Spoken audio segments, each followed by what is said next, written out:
바벨론 포로 생활을 마치고 귀환한 유다 백성들이 무너진 성전을 재건하는 에스라서의 이야기를 나누어 볼까 합니다.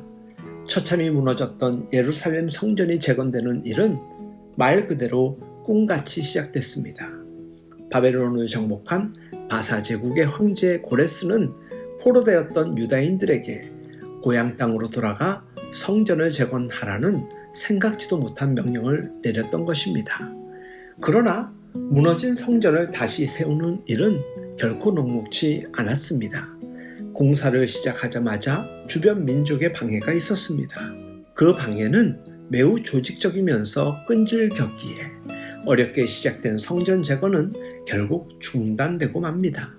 유다인들은 깊이 낙심해 성전 공사를 멈춘 채 20년 가까운 시간을 그냥 흘려보냅니다.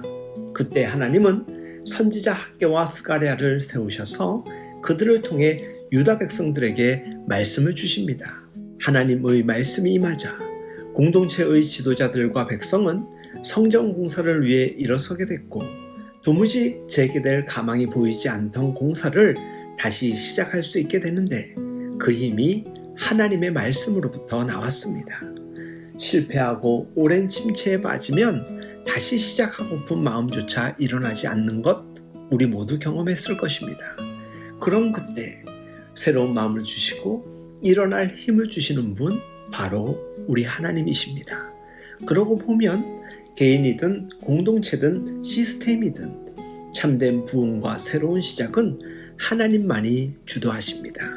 다시 시작할 힘은 인간적인 위로나 격려로 가능치 않으며 오직 하나님의 말씀으로부터만 가능합니다.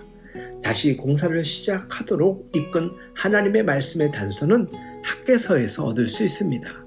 놀랍게도 그 말씀은 격려와 위로의 말씀이 아니라 유다 백성들의 속내를 들춰내는 것이었습니다. 주위 대적들의 방해로 공사가 중단되는 것을 보면서 유다 백성들은 아직 성전 재건을 위한 하나님의 때가 아니다라고 생각했습니다.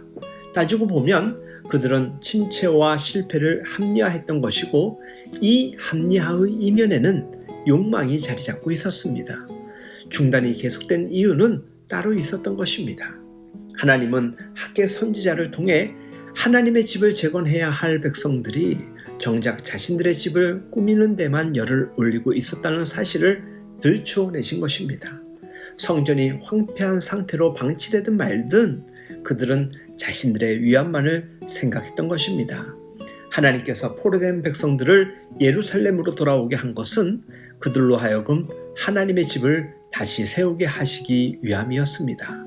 그러나 유다 백성들은 주변의 방해를 핑계 삼아 아예 하나님의 성전을 재건할 생각 자체를 놓아버렸던 것입니다. 그들은 하나님께서 주신 사명을 잊은 채 자기 생활에만 몰두하고 있었습니다. 하나님은 백성들이 그 사명과 무관하게 자기 삶에만 빠져 있는 것을 방관하지 않으셨습니다. 살아있는 하나님의 말씀을 주셔서 그들의 폐부를 찌르시고 돌이켜 사명의 자리로 돌아오게 하십니다. 그들에게 임한 하나님의 말씀은 쓰디 쓴 약과 같았습니다. 주 안에서 사랑하는 여러분, 우리 역시 오랜 영적 침체를 합리화하고 있지 않은지 돌보아 볼 수 있어야 합니다. 침체가 오래되면 그것을 방관하기 쉽습니다. 그러므로 여러 상황으로 만들어진 핑계들이 혹 사실 우리의 욕망을 감추기 위한 수단은 아니었는지 늘 하나님의 말씀에 비추어 살펴야 합니다. 잊지 마십시오. 영적으로 느슨해진 삶, 하나님이 주신 사명을 잃어버리고 자기 만족만을 추구하는 삶에서 벗어나야 합니다. 오랜 침체에서 벗어나 다시 시작할 수 있는 힘은 사실 다른 곳에서 나오지 않습니다. 오직 하나님의 말씀으로부터만 시작됩니다. 때론 아프더라도 하나님의 말씀을 듣는 것만이 살 길입니다. 살아있고 활력 있는 하나님의 말씀은 우리의 속내를 드러내어 죄를 자복하게 하시고 하나님이 주신 사명의 자리로 돌아가게 합니다. 오늘 우리 시대는 그 어떤 소리와 소식보다 하나님의 말씀에 귀 기울여야 할 때입니다. 그 말씀만이 우리와 가정, 교회와 사회와 민족에 새로운 생명과 활기를 불어넣게 될 것입니다. 어려운 시대를 살아가는 우리 모두가 늘 말씀 안에서 귀하고 멋진 삶을 날마다 개척해 나갈 수 있길 예수님의 이름으로 축복하며 응원합니다.